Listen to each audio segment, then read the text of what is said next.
Bem-vindo a mais um Hotel Lobby Talks, o videocast que está despontando aí no mercado. Não são palavras minhas, são de quem nos dá os feedback, né? Então agradeço aí pela audiência, agradeço a todos que estão participando.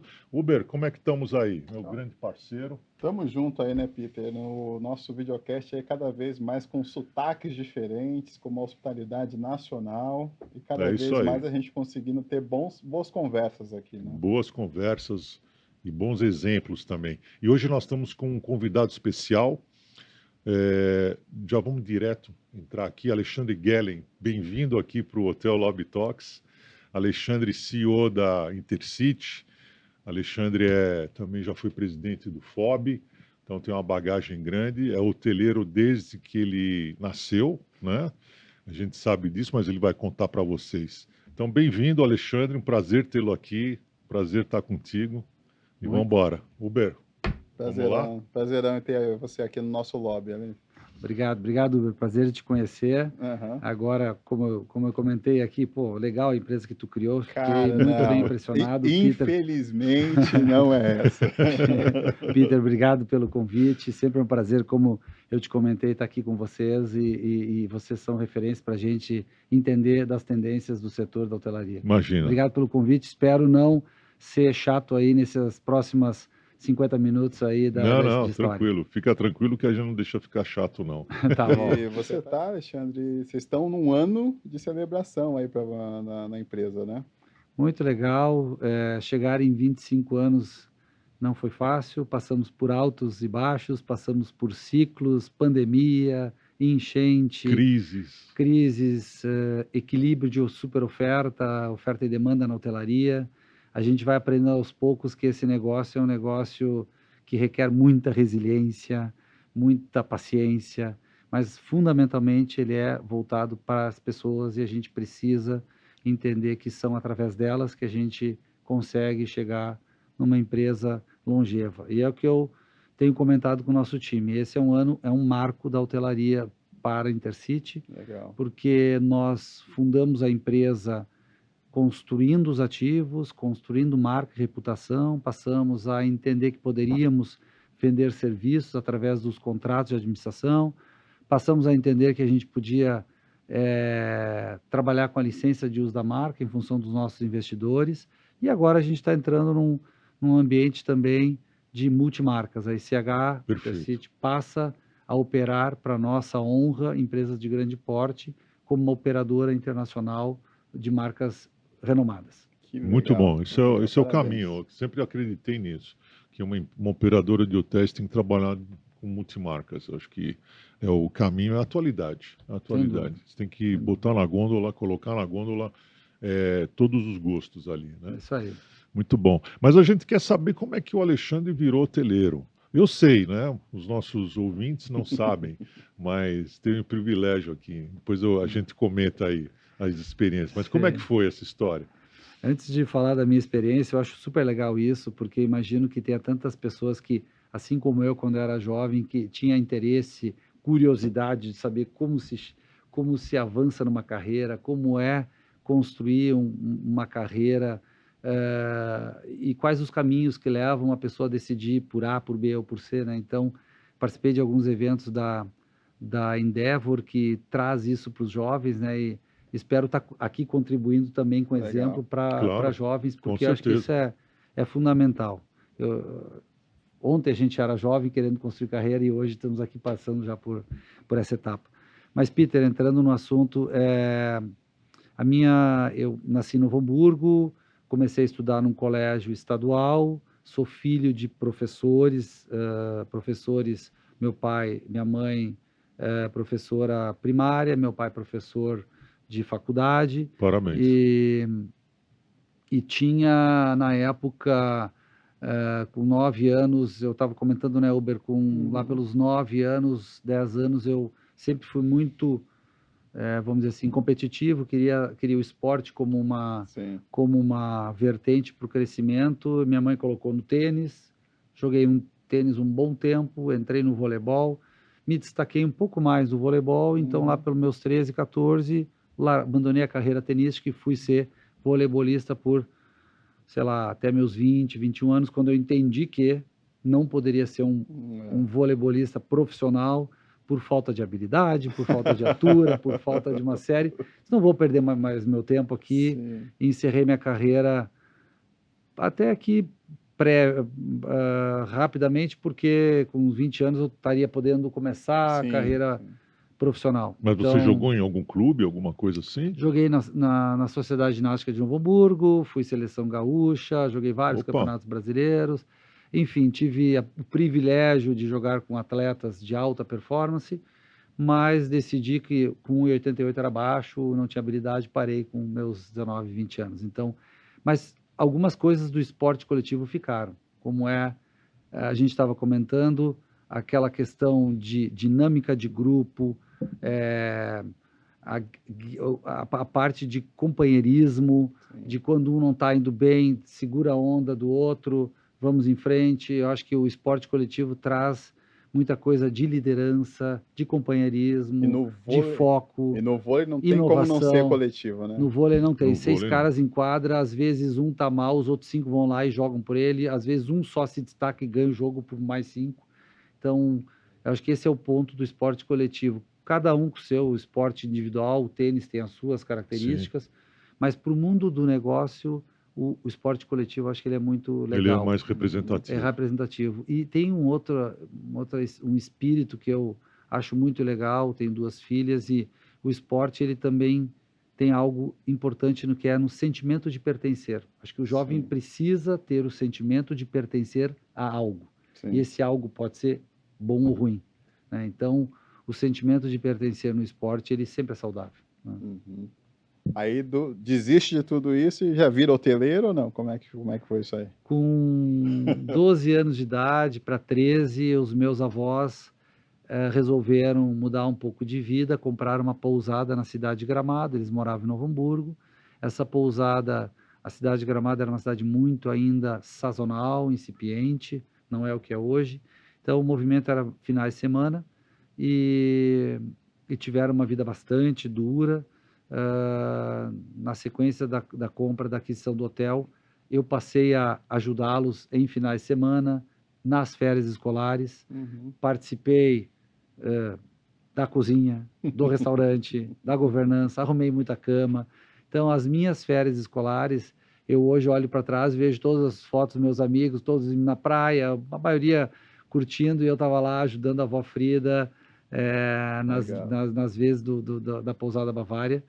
E, na sequência, os meus tios compraram um hotel na praia de Santa Catarina, em Garopaba, também fui lá ajudar. Legal. Então, boa parte da minha adolescência em férias escolares era dentro de um hotel, de uma pousada, de um hotel familiar. Sim. Então, talvez aqui que ficou um pouquinho da minha vertente hoteleira, não por natureza, e sim por necessidade mesmo. Sim. Então, muitas vezes a gente acha que, no meu caso, foi necessidade mesmo. Então, lá com meus 19 anos, eu vi que a carreira voleibolística não daria certo, encerrei a minha carreira e aí eu mudei de rumo. Fui fazer química, fui trabalhar no polo petroquímico, fui morar em Porto Alegre e fiquei ali um tempo, vamos dizer assim, afastado da vida da hotelaria.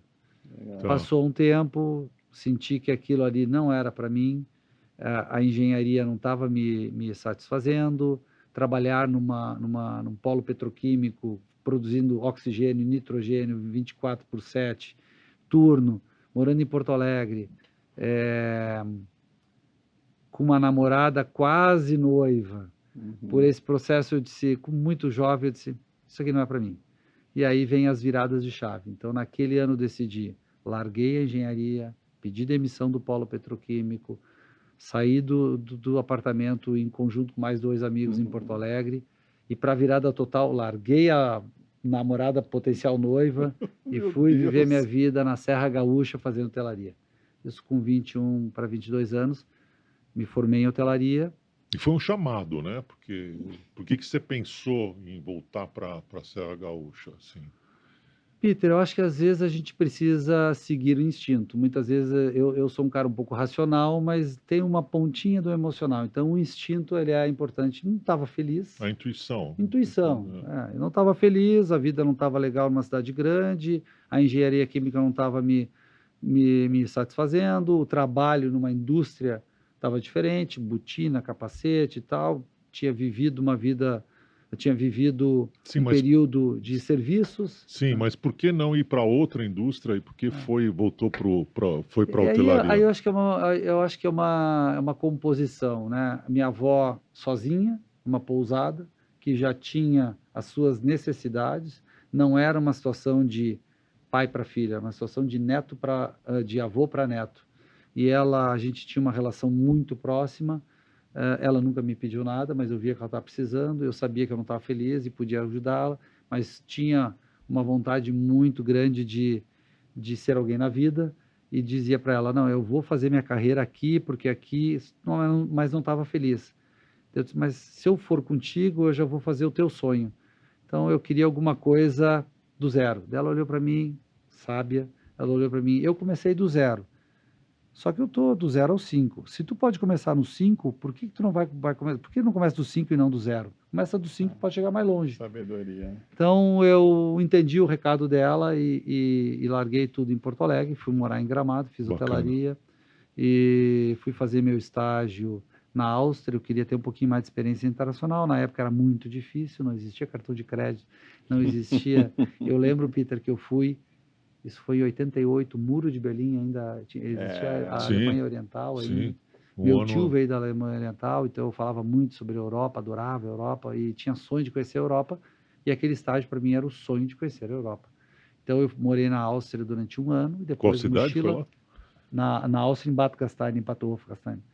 E botei uma mochila nas costas depois de ter concluído o estágio e fui viajar pela Europa de mochilão, né? Legal. Isso é uma Então, excelente com experiência. $1.000 no bolso, eu fui morar um ano na Europa. Com $1.000, não tinha cartão de crédito. Exato. Ou dá, não tinha outra chance. Não tinha E o deu? que fazer. Fiquei um ano na Europa, ainda voltei com troco. Pô, Aê! maravilha, hein, pô? Pô, vamos organizar umas viagens em conjunto aí, vai ser bom, né?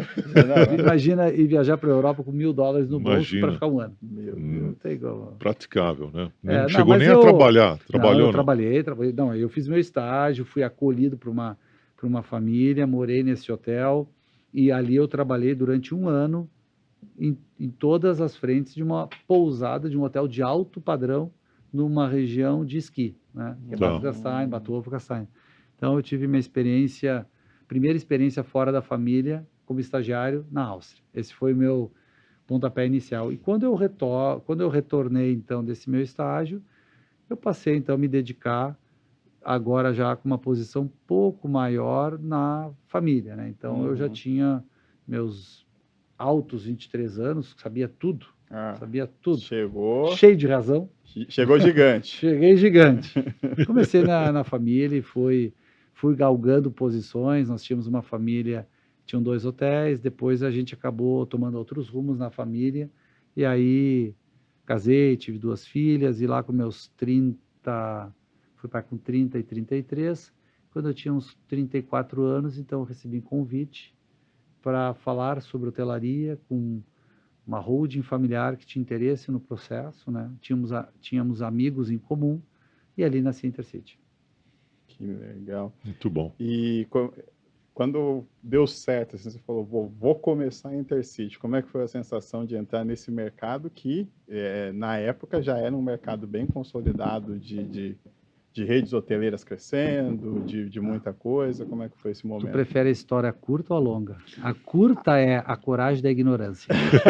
O resto a gente Adorei. pode falar. Não, pode se alongar um pouquinho, que eu acho que vai ser de Se for curto, já está respondido. Já tá Não, mas respondido. eu acho que vai ser de um grande aprendizado, porque uma das coisas que a gente tem, tá bacana aqui no nosso papo, é que a galera tá sabendo que você não nasce CEO, você não nasce empreendedor, né? As pessoas constroem esse caminho até lá. Sim, Eu acho que são aprendizados bacanas. assim. com certeza. certeza. Com certeza, acho que esse é o ponto, né? E talvez, assim, se eu fosse resumir alguma posição de nascer ou não nascer, eu acho que é importante a gente estar preparado, é importante a gente buscar educação, conhecimento, é importante a gente ter todo o arcabouço, não importa em que nível, mas também uma dosagem de sorte tem que ter, Uhum. mas acima de tudo tem que ter sangue no olho, tem que ter a vontade. Se não tiver a vontade, não adianta. Então, nesse pra tudo, contexto, né? para tudo, Pra para tudo. qualquer profissão, É. para qualquer coisa na vida, se não tiver vontade, não tiver ambição, não funciona, né? Uhum. Então, acho que a ambição é o que move, a mola propulsora. Às vezes a gente toma uma decisão que nem consegue medir muito as consequências, mas é a vontade que está falando mais alto, né? Às vezes erra, às vezes acerta, né? Legal. Mas, enfim, quando eu tinha uns 33 anos, então, 34, eu já começava a entender que eu queria um outro olhar para a hotelaria e, coincidentemente, eu fui convidado, então, para falar com uma holding familiar, com pessoas que já eram do setor, a holding já atuava em outros setores, que é a majoritária da Intercity, e eu falei sobre hotéis urbanos, um Brasil que ainda tinha pouca hotelaria para tratar o nível médio da pirâmide, né? Já existiam as grandes redes, mas não eram nesse patamar que é Exato. hoje. A dúvida foi se vincula ou não se vincula a grandes empresas nacionais, internacionais. E na época a gente então olhou o processo e eu, como em tese um conhecedor do setor, que na verdade era um conhecedor de nível bem médio, porque eu atuava muito mais em hotelaria de lazer e familiar, a gente nasceu buscando atender um público de nível médio em cidades importantes. Então, uma coisa que a gente sempre priorizou foi não ir só pelo feeling, tentar estudar, tentar ver a vocação daquele negócio. Então, nascemos com o primeiro hotel feito com recursos próprios da holding, comigo em sociedade, já eu só na pessoa física. A relação que eu tenho com os hotéis dos hotéis da minha família é o CPF. Sim. Então, nós nascemos ali construindo 4 hotéis e nós considerávamos que o nome Intercity era um nome muito bom, Sim. um nome adequado. Se eu colocar para vocês aqui, Pedro, acho que eu nunca te falei isso, as agências que nós contratamos para achar o nome enquanto nós estávamos pensando, era coisa uma coisa mais louca que a outra. E aquilo foi muito engraçado, porque um dia eu cheguei para o meu sócio e disse, olha, tá aqui os nomes, e eu já tinha vergonha de mostrar os nomes, porque não tinha jeito. E a Hold tinha 2 empresas chamadas Intercom e Interlodge. Aí. E eu vivi na Alemanha, e na Alemanha tinha os trens bala, chamado Intercity, e um ou 2 hotéis na época, que carregavam o nome dos trens. Intercity. Pô, o que tu quer melhor que esse nome no Brasil, né? Então, levei esse nome, na hora foi aceito, registramos, e assim nasceu, então, o nome Intercity, e os hotéis nasceram na época, porque o meu sócio sempre foi um cara muito inovador, tecnológico, um cara sempre à frente do seu tempo, então a gente não podia ficar para trás. Então, a Intercity já nasceu uma empresa buscando as diferenças. Então, por exemplo, nosso primeiro hotel tinha internet em alta velocidade, vidro duplo, fechadura eletrônica, cofre eletrônico, check-in avançado da antiga Varig. Exato. Então, a marca Intercity, quando ela se lançou ao mercado, ela se lançou com uma inovação importante. Que eram hotéis inteligentes, Hotéis né? inteligentes, lembra ainda, né? Lembro. Isso mesmo. Então, e quando a gente lança o segundo e o terceiro, a gente já fez um negócio diferente, que hoje é super commodity, que é ter um banco de dados único para os 3, para os 4 hotéis, para os 5 hotéis. Então, com isso eu conseguia ver a Coca-Cola que estava sendo consumida em um hotel, assim como eu conseguia ver o cliente Peter, que estava ou em Gravataí, ou em Porto Alegre, ou em Caxias do Sul, em Florianópolis. Então, isso foi a base que a gente construiu a empresa com os seus 4 primeiros ativos. Ativos próprios, obviamente. É. Isso é interessante. E hoje continuam os 4 ali como ativos. A gente descontinuou o de Gravataí, tínhamos 2, e um a gente passou a transferir para fazer um projeto muito legal de senior living. Ah, bacana. Que é o senior de living, Gravataí, tá certo. Exatamente. Que eu Mas a conheci gente tem uma também, que operação é o mesmo projeto de Caxias. É o mesmo projeto, assim, estruturalmente. Estruturalmente, o mesmo prédio, vamos dizer assim. Isso aí. Legal. Bacana. Mas e aí, o que foi que fez com que vocês partissem para essa questão de serem inteligentes, mas também sabendo que a tecnologia naquele momento era só aquilo, né? Como é que vocês, esses 25 anos aqui, como é que foi né? Como é que chegou até Sim, aqui, sim, no sentido assim, o que é tecnologia hoje, claro, né? sem dúvida. Peter, eu acho que, voltando um pouquinho para a coragem da ignorância, eu acho que a gente tinha na época uma concorrência importante de Sim. redes Que estavam entrando, nacionais e né, no Brasil. internacionais, já tinham, e a gente pensava, pô, como é que nós vamos competir com essa turma? E tinha uma empresa majoritária que carregava o DNA de tecnologia, né, que carregava esse DNA. Então, nós, para nos destacarmos, a gente precisava adotar Ok. algum ponto, né? E na tecnologia daquela época é diferente de hoje. Hoje a Sim. gente compra tecnologia Sim. facilmente, não, mas e na época nem tanto. Precisava ter habilidade, precisava ter conhecimento, precisava ter interesse no assunto e tal. Então, os primeiros 4 hotéis, eles foram, na minha opinião, na época, tiveram destaque no processo como um todo. Tanto é verdade que eu, na época, voltando um pouquinho para a pessoa, né? Eu colocava o capacete de obra, foi uma loucura. Em 3 anos a gente construiu 4 hotéis. É. E foi uma loucura. Os hotéis foram feitos do zero até o primeiro hóspede e alguns em 10 meses. Uau. Então foi assim um negócio. E aí eu era hoteleiro, engenheiro, arquiteto, manobrista, era tudo, montando o time, montando uma equipe, que alguns estão até hoje conosco, Sim. né, Peter? No Então, tu caso do conhece o Vinícius, do caso do Vinícius, do Marcelo. Marcelo. Sim. Marcelo tem 20 anos de casa, o Sérgio Bueno tem 20 anos de casa, mas o Vinícius tem 25, 26 O anos, né? Vinícius está desde o começo Desde o contigo, começo. né? Contratei ele para ser estagiário. Hoje está aí.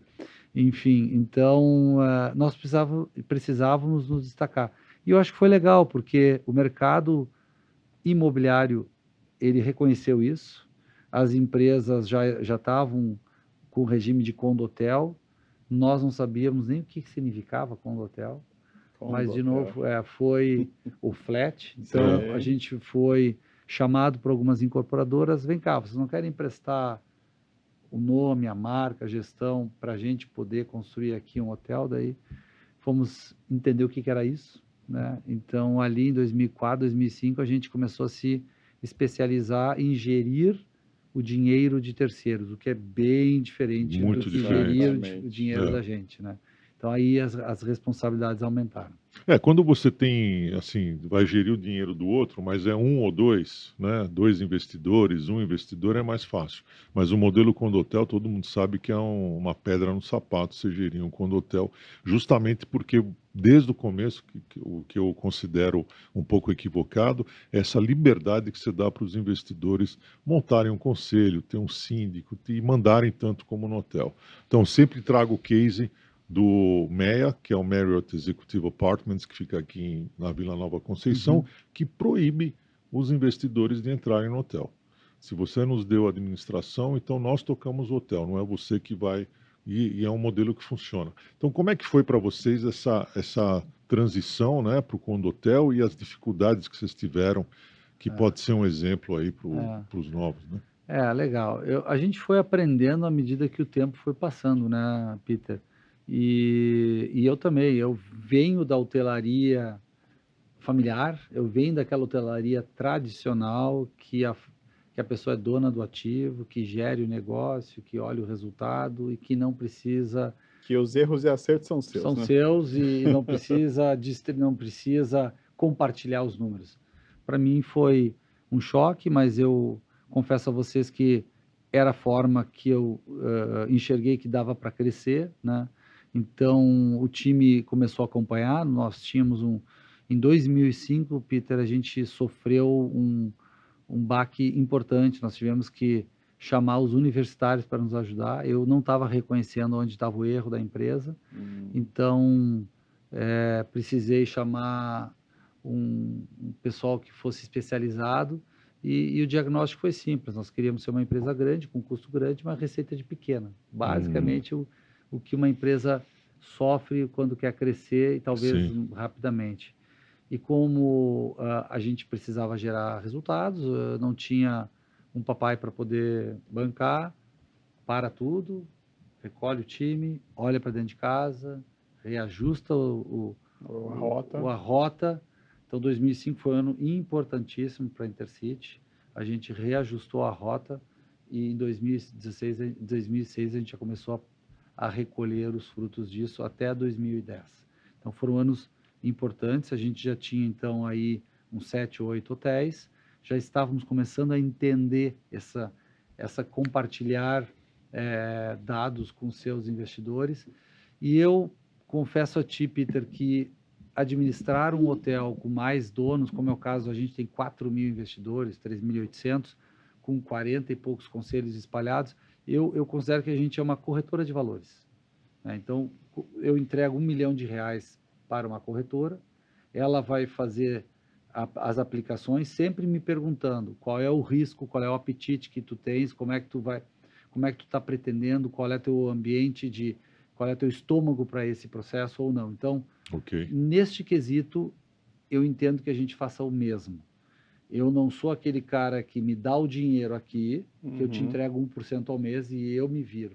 Isso é uma forma diferente de lidar com o dinheiro de um terceiro. Então, a gente é pago para gerir o ativo dele e ele tem o direito de opinar. Óbvio que não é simples, tem conselhos e tem conselhos, né? Mais preparados, menos preparados, conselhos que já passaram por outras experiências e que às vezes uns entendem que não entendem o negócio e outros que acham que entendem mais do que o próprio administrador. Aqui eu chegar para o meu corretor da corretora de valores, não, esse negócio é melhor, eu vou dar palpite no negócio do cara. Você não precisa dele, então. Então não preciso dele. Né? Então, a gente foi aprendendo isso e voltando de 2005 a 2010, foi um período absolutamente muito bom. E o ápice da Intercity foi 2012, quando a gente atingiu os melhores resultados, né? onde a gente realmente estava produzindo números importantes para o mercado como um todo. Ali nós já devia ter uns 20 hotéis, mais ou menos. Então, foram ciclos, né?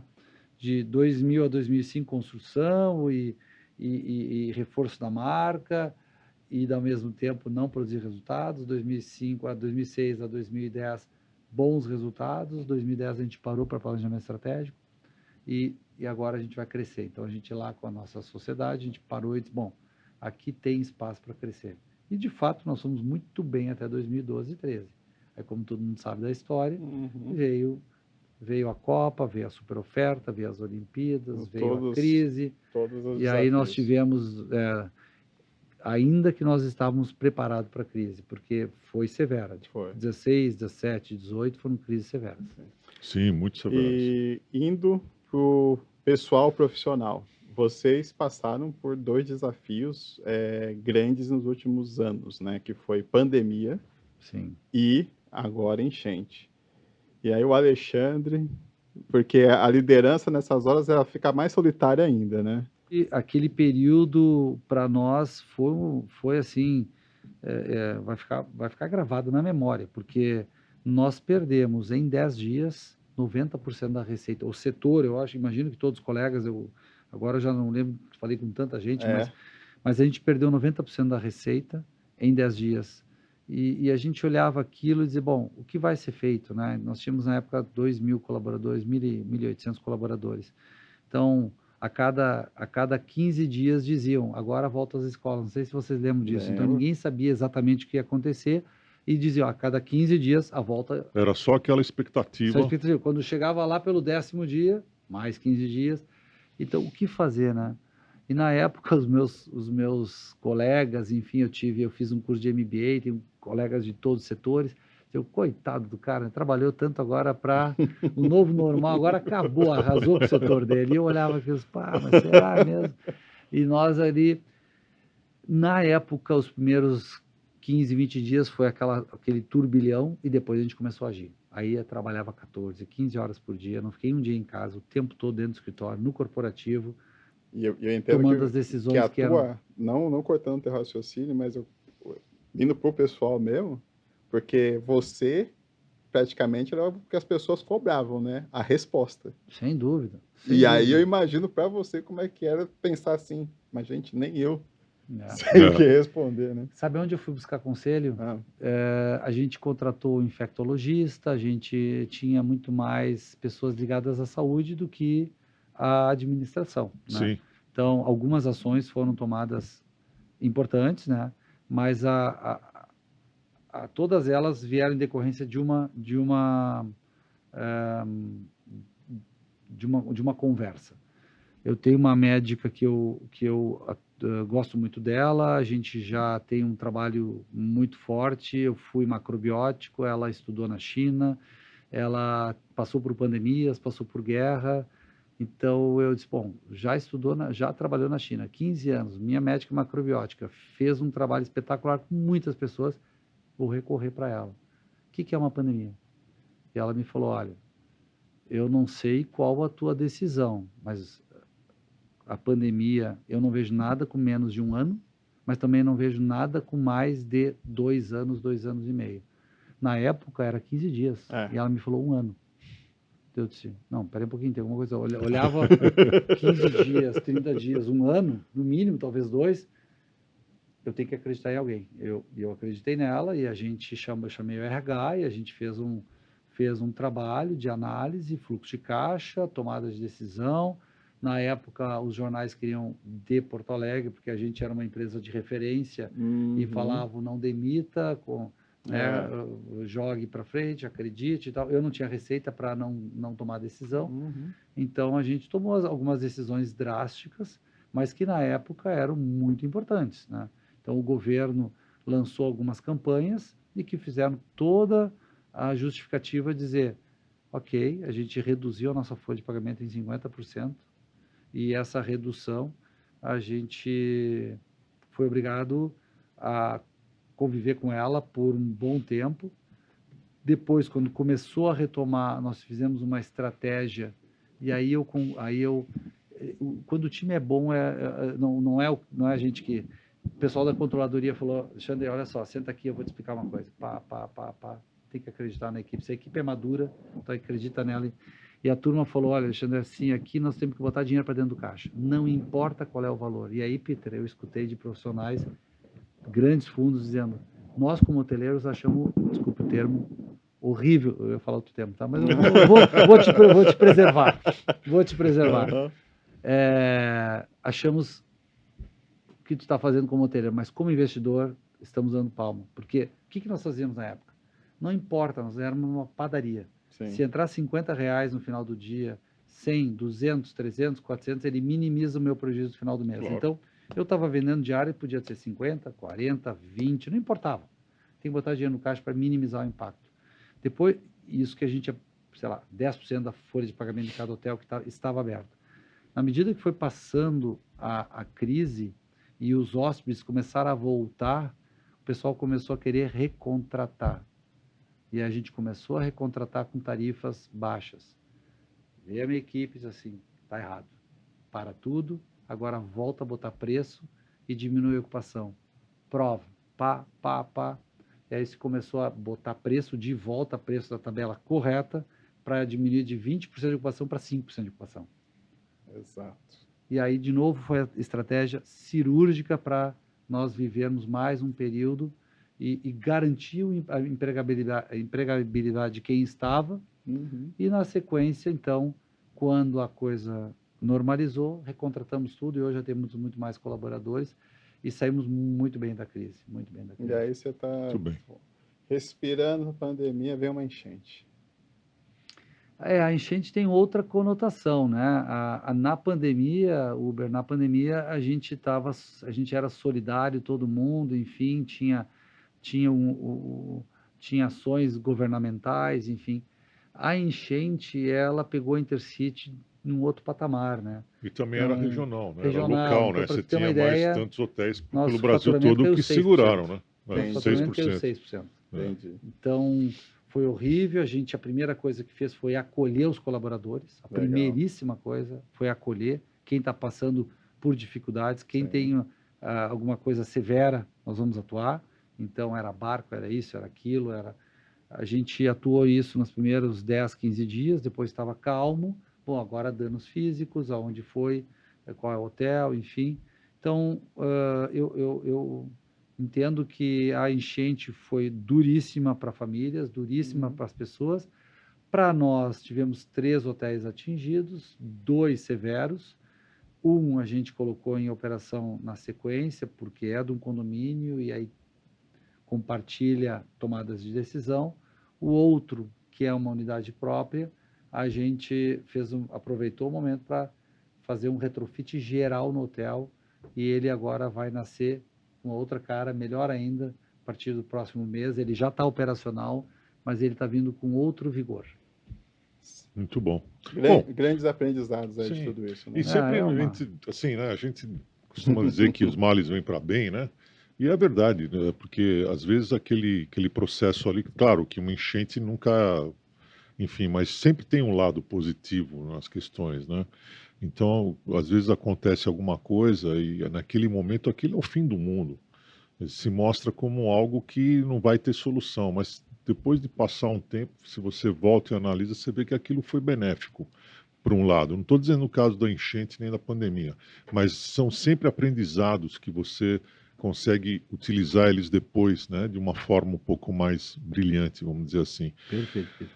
E agora, como é que tá, né? Vocês fizeram uma disrupção lá um pouco antes da Copa do Mundo, que foi o lançamento do U2, né? Sim, sim. Que foi um hotel disruptivo, que ele chegou com uma cara diferente, né? Sim. Com um conceito diferente, um conceito muito interessante, que realmente saltava os olhos, né? Aquela experiência ali. Como é que foi? Eu sei que esse empreendimento sofreu, porque ele nasceu numa época de crise, né? E hoje, como é que ele está hoje, esse empreendimento? Porque eu acredito que seja a menina dos olhos de vocês, né?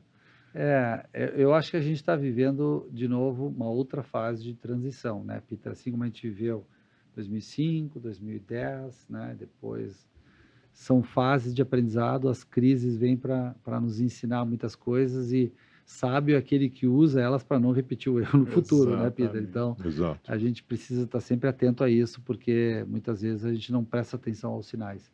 O YouTube chegou na nossa vida através de uma sociedade com fundo belga. Até hoje a gente tem um sócio super correto, um cara muito legal, que entendeu que o Brasil iria passar por um momento muito difícil. Então, quando nós inauguramos aquele empreendimento com aquela característica, hotel design, boutique, diferenciado, alegre, vibrante, com a leitura do carioca, mas ao mesmo tempo o cosmopolita da Inglaterra, que é o estúdio que desenhou o hotel, Sim. Ele chegou muito bem, só que o Rio de Janeiro não respondia mais ao que ele se propunha. A indústria do óleo e gás com a Lava Jato a mil, acabando, o turismo definhando, enfim, o Brasil com uma crise gigantesca em 2016 e 2017. Então, a gente sofreu muito ao longo dos anos. E esse foi um aprendizado também que muitas vezes a gente pode estar fazendo certo, só que o ambiente não nos ajuda. Então, se a gente tem as crenças e os valores, também tem que corrigir rota, mas não dá para fugir muito, porque senão, quando voltar, a coisa degringola. E não né? destina de um custo muito alto, né? Como a gente acertou a mão lá no passado, Peter, hoje o hotel está colhendo os frutos dele. Hoje eu digo hoje, tem um ano e meio, o Rio de Janeiro passou a ser, de novo, uma cidade pujante, a indústria do óleo e gás está lá, o turismo voltou a acontecer e o YouTube está lá atendendo de uma forma absolutamente relevante para o mercado nacional e agora internacional com a parceria com a rede Hilton. Então, para nós foi um marco E quando que importante. nós vamos ter um YouTube aqui em São Paulo? Porque eu fiquei com ciúmes. Como paulistano também gostaria. Então. É uma marca diferenciada que carrega esse DNA do Estúdio U. E a gente hoje, Peter, nós entramos agora em 3 projetos importantes, né, que vão fazer a diferença na empresa. E um deles é com a marca True, né, da rede Hilton. E os próximos 2 projetos importantes a gente ainda a gente ainda está estudando qual caminho seguir, que é um projeto que já está na mídia, feito uma sociedade com a incorporadora CFL de Porto Alegre, que lançou um empreendimento hoteleiro exatamente ao lado do Shopping Iguatemi, apartamentos todos de frente para o Country Club, creme de la creme em termos de localização, tão importante que a gente se motivou e nós entramos, trouxemos alguns investidores importantes para dentro do projeto, junto com o Jurerê, que é pé na areia. Então, a Praia de Jurerê também tem todo o seu glamour, e esses 2 projetos serão uma hotelaria upscale, e a gente está estudando qual o melhor caminho para esse tipo de produto. Então, Shopping Guatemi em Porto Alegre, é isso? Shopping Guatemi de Porto Alegre. E Jurerê? Jurerê, pé na areia. Florianópolis. Florianópolis. Tá, um empreendimento, bacana. um empreendimento que tem, chamado Oceana, que foi talvez um dos maiores sucessos imobiliários, né, apartamentos de milhões de reais, pé na areia, e dentro desse complexo tem um hotel.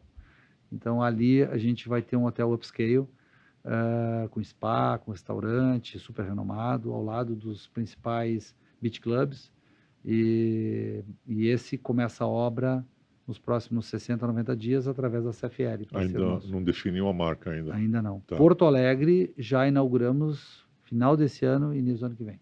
Legal. Então, são Bacana. marcos da ICH, junto com o Hotel de Guarulhos também. Temos um contrato para o hotel que vai ser iniciada a obra agora em março, abril.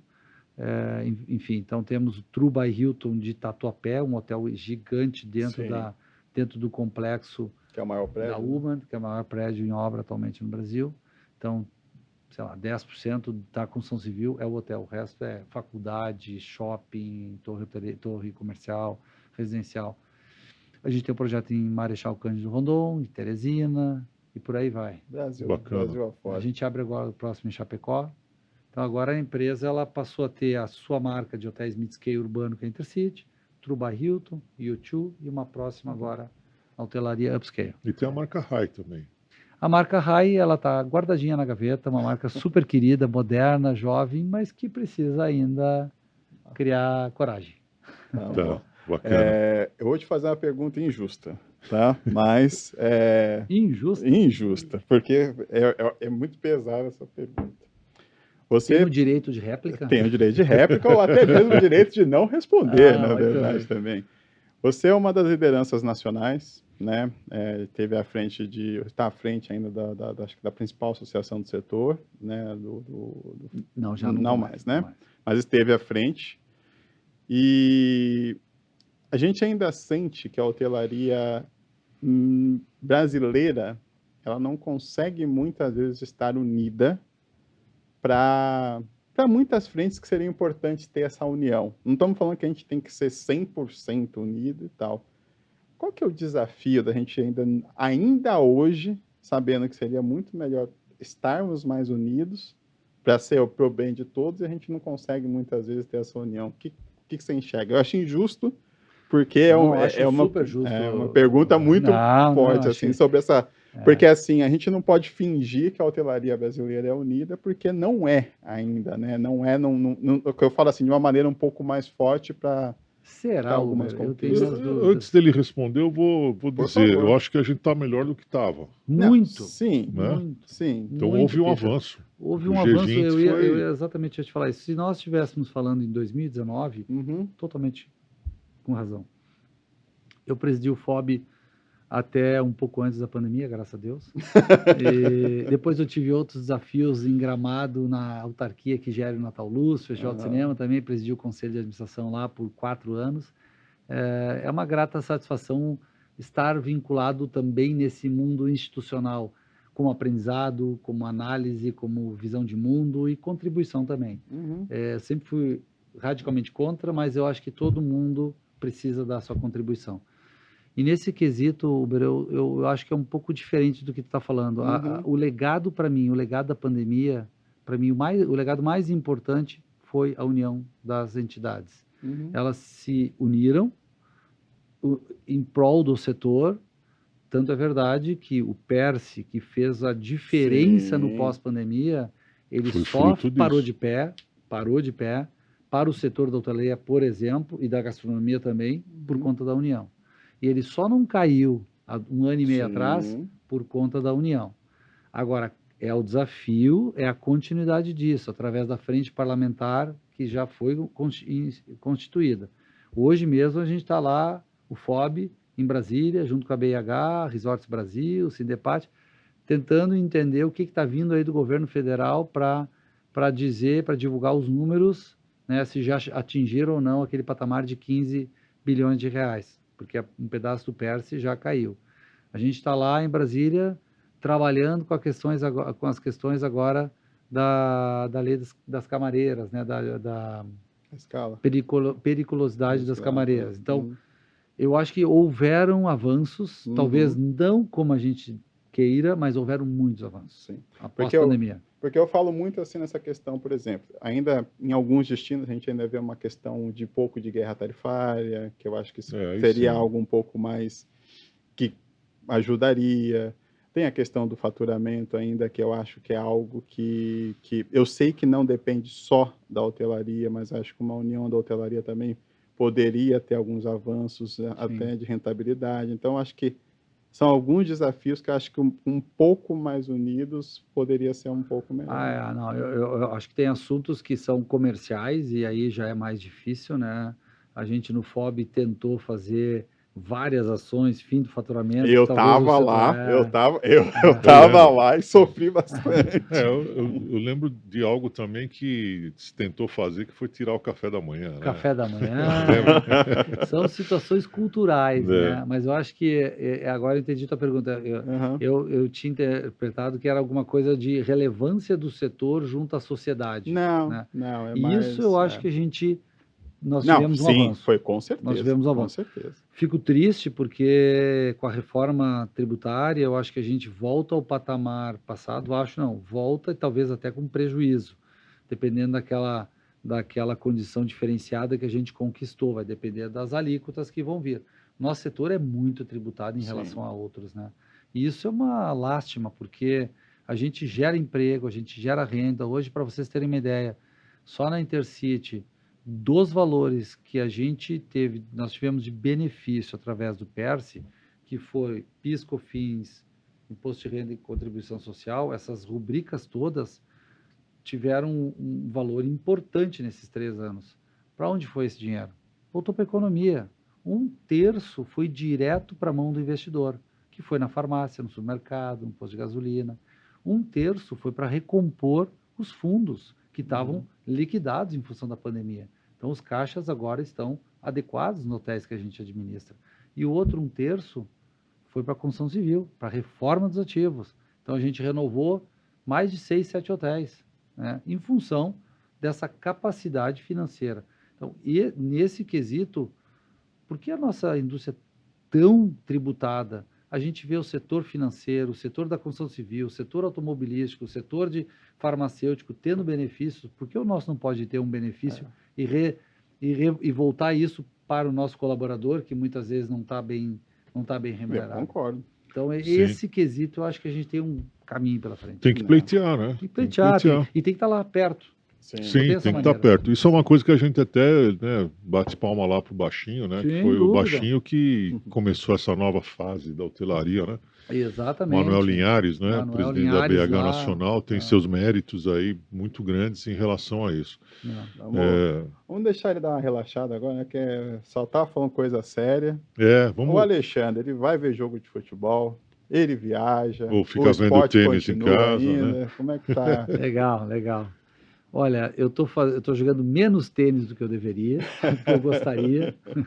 Não, mas eu continuo, como eu falei para vocês, eu passei um bom pedaço da minha vida cuidando muito da alimentação, fui macrobiótico e sigo ainda muita regra de alimentação para poder tentar chegar mais experiente e em melhores condições físicas. Você não é que nem o Joko, né? O Joko, ele A alimentação do Joko, você sabe, né? Como eu já né? li alguma coisa, mas ele é macrobiótico ou não? Não, a alimentação dele é toda líquida, né? Ele não tem líquida. sólidos, né? Não tem então, sólidos. não. Então eu fui bem regrado, eu levava minha marmita e tal. E hoje sigo muito dessa filosofia total, eu continuo, enfim. Mas, por exemplo, hoje eu me dou o luxo de segurar um pouco, faço minha corrida no parque, Uhum. minha academia, jogo meu tênis 1, 2 vezes por semana.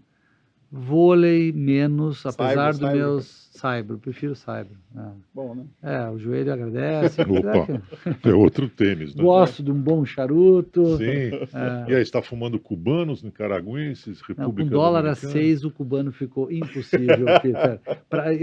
Se eu trabalhasse na indústria farmacêutica, de automobilística, mas a gente trabalha com diária de hotel, que não dá para fumar charuto cubano, tem que fumar charuto nicaragüense. É isso Tá aí. recuperando. Mas É, olha, recuperando. eu indico para você, eu ainda falei isso para você, a gente não conseguiu fumar ainda charuto, mas precisamos fumar, eu preciso te apresentar a linha dos brasileiros, dos charutos brasileiros, que são excelentes também, Eu não conheço mesmo. não devem nada aos É nicaragüenses, mesmo? nada à República Dominicana, eu não sei se você sabe, mas os únicos países que fabricam puros, Cuba, México e Brasil. Olha aí, ó, então Nós- tem que me apresentar. Nós Olha, temos produção completa, né? Porque você tem a capa, baianos? baianos. Aí, Recôncavo baiano. Recôncavo Aliás, baiano. tem que conhecer lá, Vou tem ter que que ir fazer lá. uma viagem lá. Legal. Podemos fazer junto, fazer uma missão de hotelaria charutal. Olha aí, isso aí. Vamos lá. Mas e aí, outros hobbies que você tem? Viagem, por exemplo, faz parte do... Eu tinha como premissa sempre viajar para ver as minhas filhas, elas moravam fora, então fizeram high school fora e eu ia muito para Miami, naquela região de Orlando e tal. Agora que elas estão formadas, uma está em São Paulo e Santiago do Chile, a outra está morando em Porto Alegre. Eu acabava viajando muito mais para o exterior e hoje tenho alguns anos que eu preferi conhecer o Brasil um pouco mais. Então, legal. fui entender um pouco mais o que é as pousadas de charme, os hotéis que a gente está fazendo aqui no Brasil em termos de qualidade, enfim. Então, eu tenho tido esse gosto por viajar um pouco mais pelo Brasil Tem e algum destino entender. que te surpreendeu? Eu achei muito legal. Por exemplo, o pessoal falava, pode parecer, mas Trancoso é um lugar super legal para quem não conhece. Eu não conhecia. Fui já 2 vezes, achei super legal. Foi até Caraíva, não? Caraíva não fui. Ah, Caraíva é tem que legal, ir né? Já me também. disseram, Caraíva é muito especial. Muito. quero ir para os Lençóis Maranhenses. Adoro Manaus, por exemplo, passar pelo Rio, e, Legal. enfim, legal. Então, Lençóis, eu sou suspeito porque para mim é o lugar mais bonito que eu fui na vida. é mesmo. Lençóis Maranhenses. Então o fica a lugar mais dica. bonito. Fica a dica. Fica a dica. Em julho estaremos lá, 15 dias. Olha aí, ó, bacana, bom saber. Bom saber. E como eu viajo bastante a trabalho, então às vezes eu preferia ficar em casa. Agora, dependendo do momento de vida, agora eu estou então viajando. Ainda não tive coragem de voltar a ter moto. Eu não vou poder deixar de ter, mas vai ter que ser logo, né, Peter? Quando a gente vai ficando mais velho, é melhor não ter moto, né? Porque moto é um negócio perigoso, mas é um negócio muito legal. Mas aí você compra uma Harley e fica tudo bem. Porque Tu Harley... continua com a tua? Continuo. Mas a Harley é tranquila, né? Para velho mesmo. É isso aí.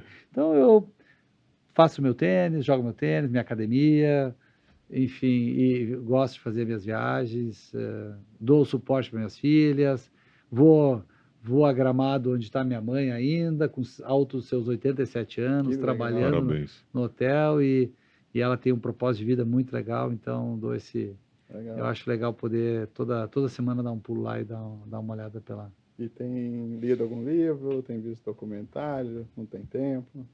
Não, para mim, leitura sempre foi um ato importante, sempre leio bastante.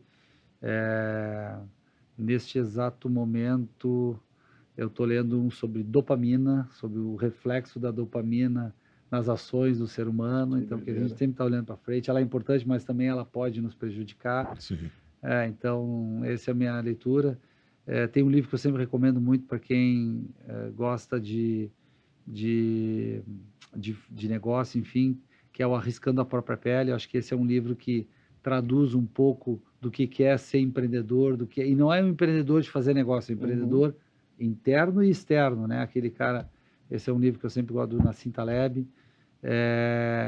Mas ultimamente também a leitura noturna, para mim, ela é um pouco sonífera, para pegar no sono. Não, Então, mas é às ótimo. vezes ela não fica registrada. Né? Esse é um problema. É um problema. Eu gosto de ler em avião. Quando você está em Ler em avião, avião, avião é boa. tranquilo. Assisto uma série aqui, outra ali, como tudo normal, Para assim. dar uma relaxada. É. E assim, para a gente caminhar já para o final, né? Já passou uma hora quase, Uhum. e queríamos que você desse um recado para os hoteleiros, para quem trabalha na hotelaria, para quem, na tua visão, o que que você acha que, qual o futuro, como é que nós vamos performar daqui para frente, como é que você vê a visão também do planeta e do mundo com todos esses acontecimentos aí polarizados que têm acontecido, qual o recado que você tem para deixar aí para a gente? Eu acho que a gente voltou a um momento diferente, né? Eu vivi muito, venho de uma família alemã, então a minha família conviveu muito com aquela crise da Segunda Guerra Mundial, de não poder falar alemão em casa, de ter uma...